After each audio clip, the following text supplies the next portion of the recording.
Vamos falar sobre marketing político. Tem eleição em outubro, eleição municipal, e muitas pessoas colocam o nome pela primeira vez para participar de um pleito eleitoral. Então vamos dar dicas, né? Falar de como é possível fazer uma propaganda eleitoral segura, eficiente e com baixo custo. Para isso, eu estou com o jornalista especialista em comunicação política, Jefferson Mative, para falar com a gente. Bom dia, Jefferson. Obrigado pela participação. Bom dia, Jorge. Bom dia a todos que nos escutam aí na Rádio Itaberá. Obrigado pelo espaço, pela oportunidade de estar conversando com vocês aqui hoje. É possível fazer uma comunicação com os eleitores eficiente, segura e com baixo custo? Olha só, então, como a gente está falando para os novos, né, candidatos, antes de qualquer coisa, eu preciso mencionar que a gente já está atrasado, né? Quem pretende começar a sua comunicação agora para a campanha já está atrasado, porque não existe aquela comunicação que faz o candidato existir da noite para o dia, né? Que consegue estabelecer conexões com as pessoas da noite para o dia. Então, partindo dessa premissa de que já estamos atrasados para quem vai começar agora e precisa de pressa para conseguir se estabelecer no digital até a campanha, a gente entra na questão do orçamento, né? Eu gosto de dizer que não existe fórmula mágica. E sim, é preciso ter em mente que a gente vai precisar ter alguns investimentos em relação à comunicação para a campanha e agora na pré-campanha também. E que sempre é interessante desconfiar do barato, né? Porque assim como em várias outras áreas, muitas vezes o que é barato sai caro. Mas assim, com a evolução que a gente teve nas redes sociais, né? Toda essa transformação que a comunicação sofreu nesses últimos tempos, a criatividade, ela se mostra como uma moeda muito valiosa para qualquer campanha hoje em dia. Eu gosto de falar, inclusive, que historicamente na política a gente viu a predominância de pessoas que vinham, né, de famílias tradicionais, de famílias ricas, mas ultimamente a gente consegue ver que com as transformações que a comunicação sofreu, hoje em dia, apenas com criatividade, apenas com uma comunicação efetiva que consegue te conectar com as pessoas, tu consegue passar na frente politicamente falando em relação a outras famílias tradicionais que historicamente conseguiram ocupar lugares na política. Então, assim, falta de recurso financeiro hoje em dia com a internet não é mais aquela grande limitação que foi historicamente para acessar a política. Hoje em dia, muitas lideranças com o celular na mão e uma comunicação efetiva conseguem sim alcançar pessoas que antes elas não conseguiriam apenas com a rede social, com criatividade, porque hoje em dia, como eu falei, a criatividade ela pode falar mais alto do que os próprios recursos financeiros que historicamente decidiram, né, até mesmo o resultado de eleições. Hoje em dia não, hoje em dia isso muda, é claro que as famílias tradicionais ainda têm a sua relevância e tudo mais, mas abriu um novo leque de opções, um novo espaço para que pessoas sem tantos recursos consigam acessar a política e muitas vezes se eleger apenas com a rede social, apenas com um discurso bem feito que se conecte com as pessoas e que tenha uma comunicação criativa, né? Que realmente consiga estabelecer laços com os eleitores. É verdade. Ô Jefferson, você fala em atrasado, né? Quem quer concorrer na eleição deste ano, que está botando o nome aí à disposição dos partidos pela primeira vez, já devia ter começado quando a aparecer mais para a sociedade? Assim, né, a gente observa que tanto para quem já está na política, como também para quem quer entrar nela agora, existe um clichê, infelizmente, de um estereótipo que foi construído ao longo dos anos na política, que só aparece em ano de eleição. Isso vale tanto para os candidatos que vão entrar agora, como também para aqueles que já estavam com mandato, né? Então, assim, a melhor forma de combater esse estereótipo daquela liderança que só aparece em ano de eleição, que já virou um senso comum entre as pessoas de que o político só aparece em ano de eleição, a melhor forma é começar a comunicação antes do ano de campanha.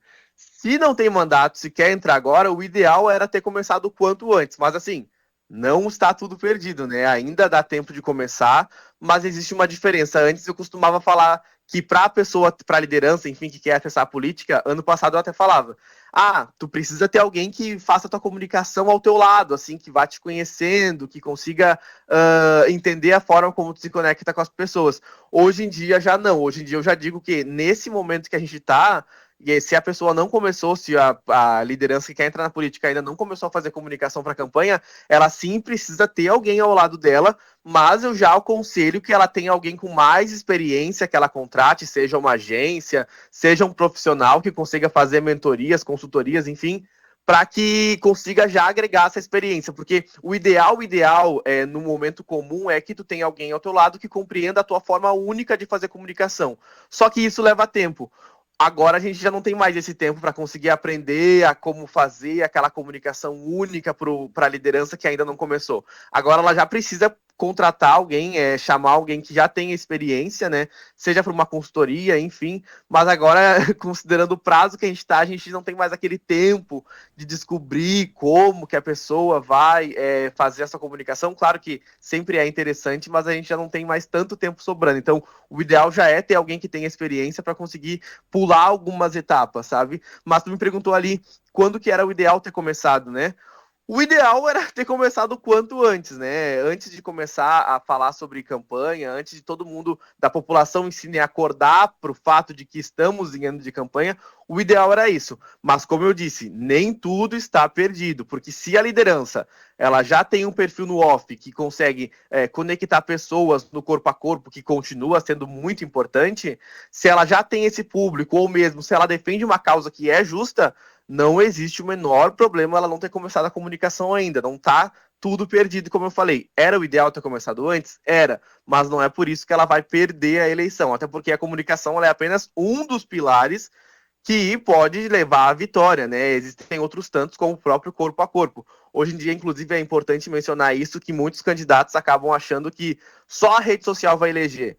Não, a rede social ela é importante, ela vai trabalhar para ti enquanto tu tá na rua, ela vai estar lá no digital trabalhando, levando tua mensagem para mais pessoas.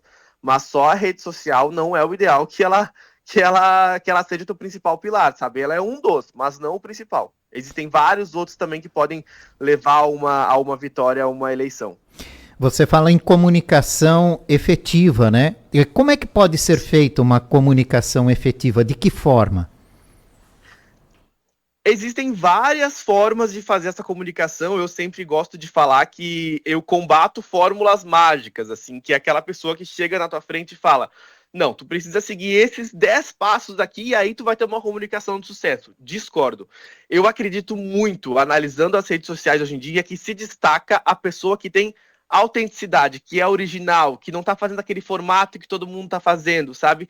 Que tem algum detalhe ali que a torna única. Porque hoje em dia é muito comum ver lideranças falando todas de uma mesma forma, assim, daquele jeito ainda tradicional, por exemplo, usando cards, falando de uma forma mais formal na rede social, todo mundo igual. Geralmente na rede social, eu gosto de dizer que se destaca aquele que foge do senso comum, ou seja, quando eu falo médico, o que que tu imagina? Tu imagina aquele profissional, né, vestindo uma roupa branca, num ambiente como um consultório, porque é essa a imagem que a gente tem do médico. Quando tu imagina um político, quando eu peço para imaginar um político, tu imagina alguém de mais idade, usando um terno, né, usando gravata, possivelmente distante da realidade, possivelmente rico. Então, esse é o estereótipo, esse é o mundo comum do político que as pessoas imaginam. Geralmente se destaca na rede social quem quebra esse estereótipo. Ou seja, se as pessoas imaginam que o político veste gravata, que ele veste terno, tu aparece na rede social querendo ser um político, mas utilizando uma camiseta, utilizando uma roupa de dia a dia que se aproxime das pessoas. Porque eu gosto de falar que historicamente, né, a gente vai ver que o político, né, ele era considerado uma autoridade, portanto, aquela pessoa que fica em cima do palco sempre é um degrau acima das pessoas, que se fala difícil porque é inteligente, então merece ser respeitado. Historicamente foi assim, mas hoje em dia essa ideia caiu por terra. Portanto, aquele político que fala na altura dos olhos das pessoas, que consegue estabelecer uma comunicação muitas vezes considerada errada no português, mas que popularmente é utilizada, ele acaba se destacando, porque hoje em dia as pessoas não querem alguém distante, com conhecimentos absurdos, não. Eles querem alguém que conheça o problema da rua dele, que conheça a realidade do bairro dele. Então, assim, basicamente, na rede social, hoje em dia, se destaca quem tem uma forma única de ser, uma forma única de criar conexões com as pessoas e de chamar a atenção delas. E eu cito o chamar a atenção porque em tempos de rede social, onde a gente consome muito, mas muito conteúdo todos os dias, só rolando o dedo ali na tela do celular, conquistar a atenção das pessoas em meio a memes, em meio a notícias, em meio a fotos de família, foto de vizinho, que são informações que chegam no feed, tu conseguir conquistar a atenção das pessoas é algo muito valioso hoje em dia. É verdade. Eu estou conversando com Jefferson Matívia, jornalista especialista em comunicação política. Estamos falando sobre marketing político nessas eleições municipais. Ô Jefferson, debater assuntos polêmicos em rede social, isso pode dar alguma vantagem para o candidato ou desvantagem? Pois bem, como eu havia falado, vai muito do perfil de cada político. O que eu observo é que existem políticos mais com um tom mais equilibrado, com um tom mais respeitoso, que não gostam de se indispor com outras pessoas. Tu pegar uma pessoa que historicamente tem um perfil calmo, um perfil tranquilo, de falar baixo, e jogar essa pessoa na rede social criando polêmica, tem muita chance de dar errado. Porque ela pode jogar a bomba, né? E quando a bomba voltar, ela acabar não conseguindo se defender, porque não tem esse perfil. Então, existem outras formas para esse perfil de pessoa que não seja pela polêmica. Agora, existem outras lideranças que já tem aquele perfil mais de falar alto, que sabe de colocar a mão na mesa e bater. Esses perfis, assim, de pessoas que são mais ativas, digamos assim, na sua comunicação em relação a falar alto, em relação a defender com sangue nos olhos o que acredita, para essas pessoas sim, mas a gente observa que é tudo uma questão de perfil. Uma coisa que eu não acredito mesmo é querer criar um perfil, criar um personagem. O que a gente precisa fazer é destacar qualidades, selecionar e destacar qualidades que o político já tem, não criá-las, né? A gente precisa sim destacar o que o político já tem. Agora, em relação à polêmica, a gente vê que hoje em dia, na rede social, principalmente em Santa Catarina, as pessoas gostam sim de posicionamento. E aí, vamos lá, existe uma diferença, né? As pessoas às vezes sabem da necessidade, as lideranças que querem entrar na política, ou mesmo as que já estão, sabem da necessidade que existe hoje em dia do político se posicionar. Ninguém gosta de político em cima do muro. Agora, esse posicionar-se não quer dizer que o político vai lá na rede social, vai gritar, vai afrontar alguém, vai brigar contra a pessoa. Não. É completamente possível ele ter posicionamentos claros, bem evidentes, sem precisar necessariamente criar polêmica. Agora, a gente sabe, né? Muitas pessoas, talvez a maioria delas, elas gostam muito de um bafafá, como dizem, né? De uma polêmica, de uma fofoca, enfim, que geralmente causa engajamento na rede social. Agora, o que eu gosto de pontuar é o seguinte: a gente fala muito sobre dar certo na comunicação, conseguir engajamento na rede social, mas por trás disso existe algo muito mais importante, que é a relevância do político, sabe? A autoridade que o político consegue falar, assim, que ele consegue transferir para as pessoas. Então é sempre importante tu conseguir mensurar. É importante eu fazer esse conteúdo, por exemplo, um conteúdo polêmico aqui, como que vai ficar a minha imagem perante a isso, sabe? Hoje eu percebo que existem dois extremos na comunicação política, que é aquele político que opta por uma comunicação tradicional, usando palavras formais e muito técnicas, que não consegue se conectar com as pessoas. E também no outro lado, né, no outro extremo, aquele político que acha que vale tudo pelo like, sabe? E aí acaba muitas vezes colocando essa reputação no lixo, porque qualquer conteúdo minimamente engraçado que esteja dando certo na internet, ele quer fazer também. Então, entre não ser muito tradicional e ser muito amostradinho, como falam, né, na rede social existe o caminho do equilíbrio, que é sempre preservar também, né, a sua trajetória política. Porque nem sempre aquilo que está dando engajamento é algo que constrói para a tua reputação, né? Por exemplo, se eu sou alguém que falta o respeito com as pessoas, mas aí na rede social eu tô tendo engajamento, será que as pessoas que curtem, né, que engajam com o meu conteúdo, eu tendo esse perfil de brigar e nunca apresentar soluções, será que essas pessoas vão acreditar em mim como um perfil para ser prefeito de uma cidade, por exemplo, sabe? Então tem vários poréns, assim, mas basicamente é sempre estudar e saber direitinho qual que é o perfil da pessoa. Se a pessoa ela gosta de defender uma causa com garra, assim, Ok, então na rede social vai ser dessa forma. Agora, se essa pessoa opta mais pelo diálogo, mais equilibrado, vai ter uma outra linha de comunicação. Quais são os erros mais comuns que você vê em campanhas, né, e que devem ser evitados? Primeiramente, existe um erro que ele está presente na campanha e também está presente na vida política de quem se elege, que é a política tu sempre está olhando para o lado, né? Não tem como tu não olhar para o outro candidato, não tem como tu não olhar para outra liderança que está acima de ti. Então tu tá sempre se comparando, sabe? O político é alguém que tá sempre se comparando assim com outras lideranças. E aí o ser humano é natural, ele busca o quê? Ele busca o conforto, ele busca a segurança. E muitas vezes nessa busca pela segurança, nessa busca pelo conforto, ele opta por se comunicar assim como aquele grupo onde ele está inserido se comunica, ou seja, os meus colegas de partido, os meus colegas da Câmara, eles estão se comunicando de tal forma na rede social.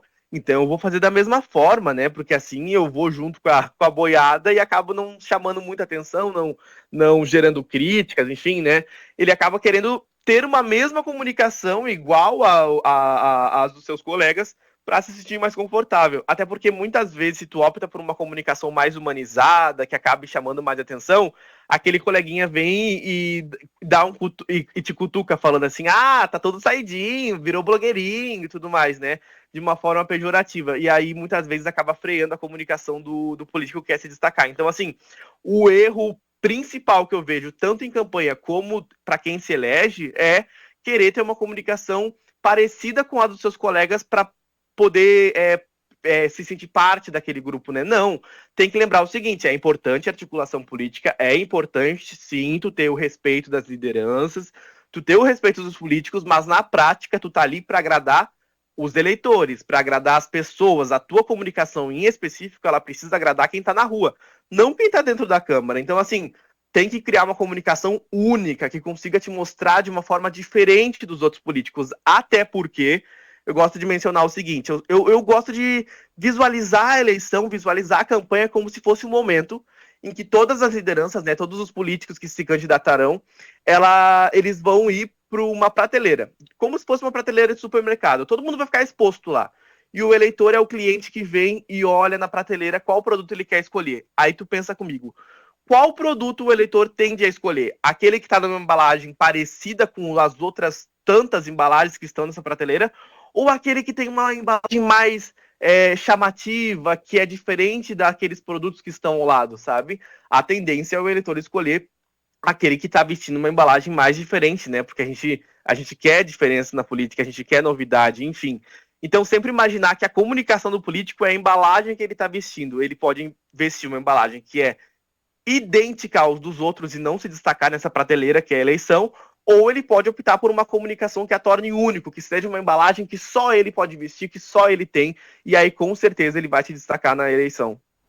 Ô Jefferson, antigamente eu via uma frase que eu não sei se cabe hoje em dia, mas eu ouvia muito durante as campanhas eleitorais, que para ter sucesso no dia da votação, você teria que sair fortalecido de casa. Se de casa você já saía enfraquecido, ou seja, no teu entorno ali, né? A tendência de não dar certo seria muito forte. Ainda cabe isso hoje? Completamente. A gente observa várias mudanças na comunicação política, não só na comunicação política, mas na comunicação como um todo. O mundo vem se transformando, mas nem tudo é novo. Tem conceitos que se mantêm presentes, às vezes se apresentam de cara nova, mas continuam existindo.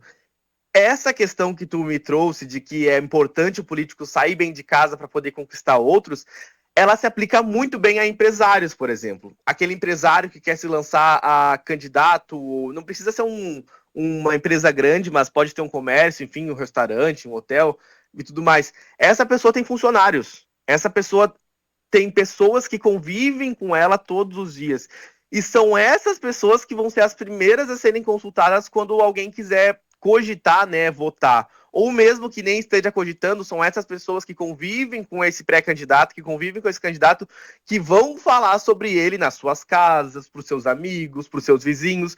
Então é muito importante, sim, pensar o relacionamento que tem com os seus funcionários, com as pessoas que estão ao seu redor, porque são essas pessoas que vão conseguir construir o teu perfil para além de ti mesmo, sabe? Ou seja, se eu sou um chefe que historicamente eu não trato bem os meus funcionários, que historicamente eu acabo faltando respeito com os meus funcionários, na campanha tu pode ter certeza que esses mesmos funcionários vão trabalhar contra ti. Porque, inclusive, por muitas vezes é a oportunidade que os funcionários têm de dar o troco, né? No chefe. No dia a dia não tem como, daí o chefe se candidata e eles acabam conseguindo dar o troco, né? Não votando e muitas vezes falando mal do político. Então, assim, é aquilo que eu falei, não dá para construir um perfil que não existe. É importante que essa pessoa ela seja respeitosa, que ela trate bem quem está ao seu entorno, não só agora em ano de eleição, mas sempre. Muitas vezes, né, Jefferson, principalmente em debates, a gente vê perguntas e os candidatos procuram mais atacar adversários do que propriamente dito responder pergunta. O ataque ainda é importante, ainda pode convencer eleitor? Eu particularmente, é uma visão particular minha, assim, o ataque ele só é válido quando ele é de fato um ataque a um problema visando combatê-lo, visando resolvê-lo. Agora, se é um mero ataque pessoal para se defender de uma falta de argumento, daí acaba representando uma fraqueza política, né? Uma fraqueza da liderança. Eu estou aqui em Uruguaiana, na campanha de um pré-candidato a prefeito da cidade. Já rodei Santa Catarina inteira ao lado de um deputado federal na última eleição, agora em 2022. E o que eu vejo presente em todos os lugares, e que aqui eles utilizam um termo que é muito bom, que é o xisme, né? Que é aquela bateção de boca, aquele falatório, aquela falta de respeito. Esse xisme não tem nada para contribuir na política, sabe? Ele pode até causar engajamento na rede social, né? Num debate, eu posso até optar por faltar o respeito com o meu oponente e ter engajamento ali, mas eu ainda gosto, apesar de trabalhar com digital, eu gosto daquela política raiz que realmente muda a vida das pessoas, sabe? Por isso que eu até falei anteriormente, não adianta só ter engajamento na rede social, tu precisa também construir uma política que de fato faça a diferença na vida das pessoas, né? Porque se não for por isso, não tem por que estar na política. Então, assim, o ataque, ele só é válido se ele combate um problema, se ele busca resolver um problema, não se ele busca simplesmente faltar o respeito com o seu oponente. E, claro, o que eu percebo hoje em dia é que, como a rede social é uma comunicação que tu faz todos os dias, né, que é a conta-gotas, se tu vai para tua rede social todos os dias apenas criticar, vai ter uma hora que as pessoas vão cansar de ti. Geralmente quem critica, claro, é a oposição, né? E quem traz notícias boas é o governo, né? É a gestão. O que vai acontecer a longo prazo se tu só critica? As pessoas vão cansar de ti porque tu só aponta problemas e vão acabar, muitas vezes, indo para o lado da gestão, que reconhece seus problemas, mas apresenta novidades. Então, para quem está nessa posição que precisa criticar, que precisa apontar problemas, é muito importante saber equilibrar entre apontar problemas, criticar, sim, super importante, mas também mostrar soluções. O que eu faria se eu estivesse nesse lugar? E para isso, muito mais do que vídeos, é importante estudar também. Verificar os indicadores da cidade, como que a cidade está posicionada em rankings de educação, rankings de saúde, como que a gente pode encontrar referências para soluções de um problema que existe na cidade e que já foram resolvidos em outros lugares, sabe? Buscar referências de fora que se apliquem à nossa realidade. É preciso estudo, é preciso empenho, mas criticar é importante. Porém, mostrar como faria se estivesse no lugar do gestor, se estivesse no lugar do prefeito, é mais importante ainda. Porque daí tu acaba não só se mostrando competente, mas também pensando nessa comunicação para a rede social, tu acaba não cansando o teu público. Porque se tu vai todos os dias para a rede social apenas apontar problema, chega uma hora que a pessoa pensa, então tá tudo perdido, eu vou pro lado daquele cara que acaba me trazendo algumas vitórias, me trazendo algum resultado, porque esse aqui só critica, esse aqui não, tá tudo ruim para ele, sabe? Então é sempre importante equilibrar, né? A crítica também com uma forma como ele poderia resolver o problema. Tá certo. Para fechar, dicas importantes que você pode deixar, principalmente para aqueles que vão entrar na política pela primeira vez. Olha lá, vamos lá. Eu tinha comentado sobre a importância de ter uma comunicação única, né? Essa é a principal dica, né? Tu optar por ter um perfil único que só tu pode ter. Tem algumas questões que às vezes eu vejo que lideranças optam por deixar de lado e elas, na verdade, são a essência. Por exemplo, muitas vezes um empresário que hoje é empresário, que tem muitos funcionários, acaba se mostrando apenas como empresário, mas aí tu vai ver na história dele, ele começou como um frentista, sabe? Então, utilizar essas histórias do passado, sabe? Mostrar o teu crescimento como pessoa, mostrar a tua história única, se conectar com as pessoas com uma comunicação única é a primeira dica. Agora, em segundo ainda, sobre comunicação, eu defendo, né? É a minha linha de trabalho, eu sempre vou defender comunicação humanizada. Pesquisa sobre comunicação humanizada, porque ela vai te ajudar muito, muito na tua criatividade. Porque quando tu descobre o que é uma comunicação humanizada, tu automaticamente começa a deixar de lado todas aquelas características que constroem a comunicação tradicional, que hoje em dia é ultrapassada e não dá resultado. Então, apostar na comunicação humanizada certamente vai ajudar muito o pré-candidato que quer entrar na política esse ano e que por muitas vezes não tem recurso, né? Porque como eu falei no início da entrevista, hoje em dia a criatividade ela pode te passar na frente de quem tem dinheiro. Muitas vezes quem tem criatividade, mas não tem dinheiro, passa na frente de quem tem dinheiro, mas não tem criatividade. A gente pode, né, aqui citar várias lideranças que não tinham muito dinheiro e que conseguiram se tornar grandes nomes na política apenas com a rede social. A gente tem aqui, por exemplo, em Santa Catarina, a Carol de Tone, né, que com a rede social conseguiu ir muito longe, não vem de uma família mega tradicional da política, mais longe a gente consegue ver o próprio Nicolas Ferreira, né, que conseguiu com o celular, com uma comunicação criativa, chegar num país inteiro o seu nome. Também se tem lideranças de direita, mas certamente também tem lideranças de esquerda, enfim, pessoas de todos os lados que entraram na política com pouco recurso, mas que com o celular na mão, com criatividade, com vontade de fazer, acabaram se destacando. E certamente a comunicação humanizada, como eu falei, é uma dica super importante para quem quer entrar na política esse ano e não sabe por onde começar. Começa pela comunicação humanizada. Obrigado, Jefferson, pela participação, pelas dicas importantes para a nossa audiência. Muito obrigado, Jorge. Muito obrigado a todos os amigos aí que estão ouvindo a Rádio Itaberá, também para o pessoal da produção. Agradeço a todos vocês pelo espaço e principalmente, né, aos ouvintes por dedicarem parte do seu dia, parte do seu tempo para ouvir essas dicas aí para a comunicação política esse ano. Eu conversei com Jefferson Mative, ele é jornalista, especialista em comunicação política, né? Já faz marketing político para muitos candidatos aí pelo Brasil e falamos sobre marketing político. Para quem está colocando o nome à disposição, principalmente pela primeira vez, como disse o Jefferson, ainda não tem um caminho delineado, né, em busca desta pré-campanha, depois da campanha. Dicas importantes aí que o Jefferson trouxe até para gente que não está na concorrência política, né, para a gente entender melhor também como é que funciona toda essa questão do marketing político.